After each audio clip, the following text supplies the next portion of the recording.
Let's talk a little bit about DEI. DEI. We've ended the tyranny of so-called diversity, equity, and inclusion. I have to confess, the genius of the right wing's crusade against diversity, equity, and inclusion is that this is a term that means many different things to many different people. It is an amorphous set of terms that can be twisted however you'd like it. To a certain set of well-meaning cultural liberals, for example, DEI refers mainly to HR mandates and ineffectual diversity training. If those people happen to work in progressive nonprofits or any other space that attracts young, left-leaning people, DEI might mean aggravating use of acronyms like BIPOC or words like Latinx. I got to admit, I find BIPOC to be very clumsy and I don't use it. I don't like it very much. For people of a more moderate or conservative persuasion, DEI might mean affirmative action and the elevation of quote-unquote unqualified people to sensitive and high-status positions. Although,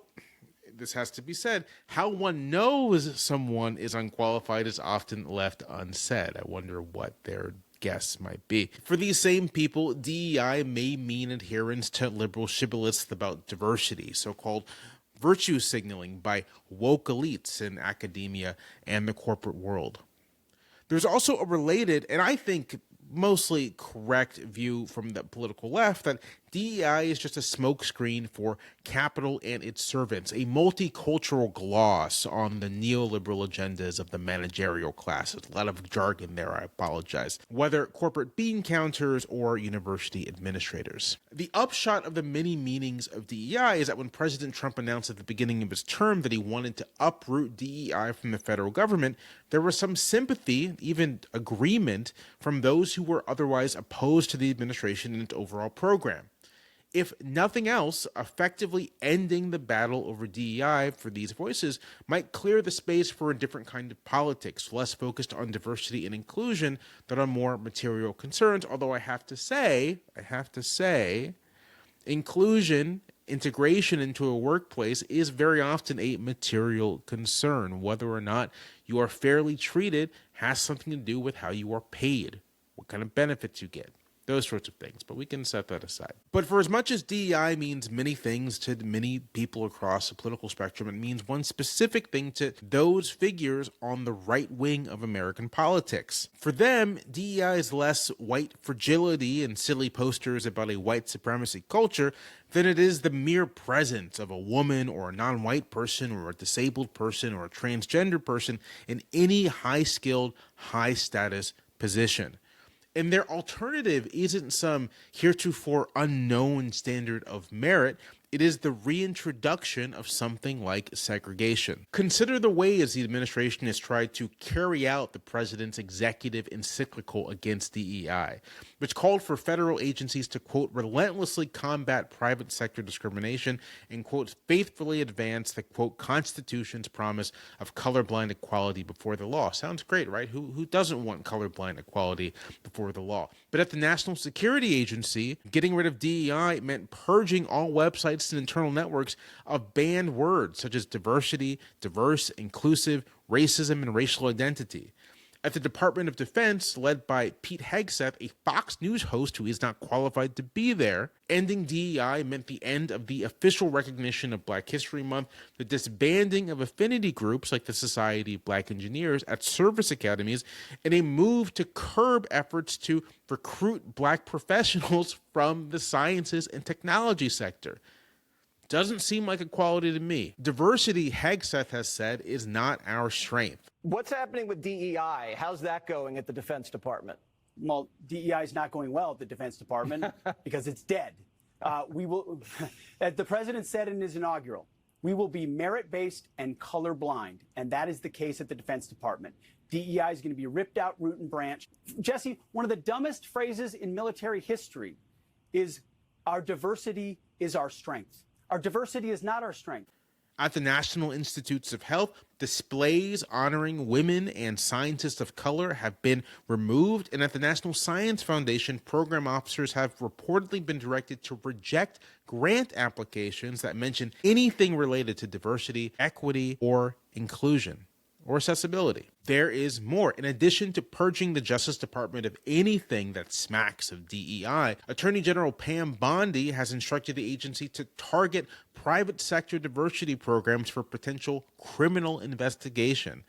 A company that wants to increase its proportion of female employees or place more Black Americans from its ranks in its corporate leadership may find itself in the crosshairs of the federal government after decades of these kinds of efforts being specifically sanctioned by the federal government and by the courts. This isn't favoritism. These aren't quotas. These are trying to diversify because you feel like it meets a market need, or you think that your company will operate better with more diverse faces and voices throughout the organization. But Pam Bondi and Trump say, hold on, we might prosecute you for that. I think you'll find the surest evidence of the real meaning of the president's anti-DEI order in the fact that he also dismantled a decades-old requirement originally promulgated by President Lyndon Johnson that federal contractors try to employ more women, Black Americans, and in the years since, other people of color. Just got rid of it. It's a very famous executive order. It helped begin the process of integrating both federal contractors, but the larger workforce as well. One imagined that some of Johnson's opponents, like the segregationist Senators James Eastland and Strom Thurmond, would have been pleased to see his handiwork and that of a generation of civil rights lawyers tossed aside with the stroke of a pen. The segregationist intent of the president's policy is even more apparent when you turn your attention to some of the people he has chosen to place in his administration. For example, not long after Trump pledged to root out every federal worker involved in diversity efforts, he appointed Darren Beatty to serve as acting undersecretary for public diplomacy and public affairs at the State Department. Beatty was previously known from being fired from his job as a Trump speechwriter in 2018 for appearing at a conference attended by white nationalists a couple years earlier. His views also have not changed. Competent white men, Beatty wrote last October, must be in charge if you want things to work. Unfortunately, our entire national ideology is predicated on coddling the feelings of women and minorities and demoralizing competent white men.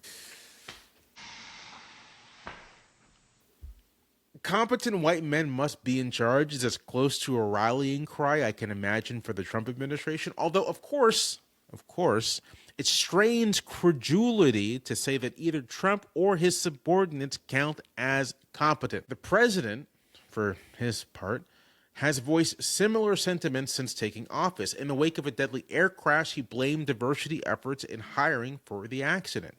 He has also aligned himself with those who are brandishing the term DEI as a catch-all for discrimination against white people and using it as a pejorative to attack non-white and female leaders as unqualified for their positions. This administration's war on DEI is of a piece with a broader effort to turn the nation's civil rights laws upside down, taking weapons forged to fight racial subordination and wielding them instead against any effort, public or private, to ameliorate racial inequality and end invidious racial discrimination. A modest effort on the part of Black female venture capitalists to support Black female entrepreneurs becomes, to conservative legal activists and their apologists, unconstitutional discrimination against white men, who of course continue to receive and manage a vast majority of venture capitalist dollars. And in a perverse inversion of disparate impact, the notion that you can kind of tell if discrimination is going on by unequal results, a recent lawsuit against the University of California system seems to treat the mere presence of Black and Hispanic students within the system as evidence itself of racial discrimination, even though they are well underrepresented relative to their numbers in the overall student population in the state of California. We are a little more than a month and some change into President Trump's second term. He won the election on Maine on a promise to lower the cost of living for millions of Americans. His mandate, to the extent that he has one, is to lower the price of goods, services, and housing for most families. But Trump, you may have noticed, isn't really that focused on the economy. other than finding ways to impose his beloved tariffs without too much damage to the stock market, which surprised he can't do it. His economic agenda, such that he has one, has been subordinated to a broad and radical racial agenda. His attack on DEI isn't about increasing merit or fighting wrongful discrimination. It is about reimposing hierarchies of race and gender, among other categories like disability, onto American society. In following the goals of its intellectual architects, Trump's war on DEI is a war on the civil rights era itself, an attempt to turn back the clock on equal rights.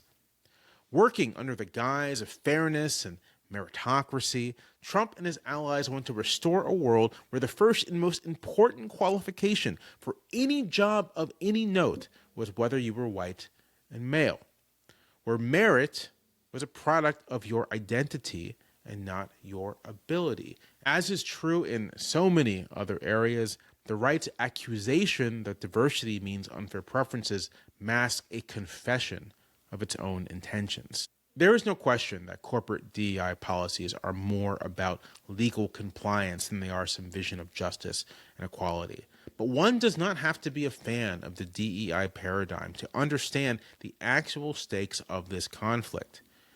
To concede that the administration has a point about DEI, as some of Trump's opponents have done, is not to concede that they have a point about corporate personnel management, but to concede that they have a point about rolling back the back half of the 20th century and 60 years of civil rights law.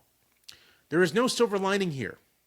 A world in which the White House and its allies have successfully arrested and reversed the march toward greater inclusion is a world in which they have reinscribed old patterns of privilege and subordination. They will have revitalized the worst hierarchies our society has produced, and those hierarchies will shape how ordinary people view their own position and potential allegiances. We should remember that it was not all that easy to build solidarity between peoples under Jim Crow. Most Americans, even those who voted for Trump for a second term, do not want this. The question is whether the silent majority in favor of a more inclusive society will stand up and say so.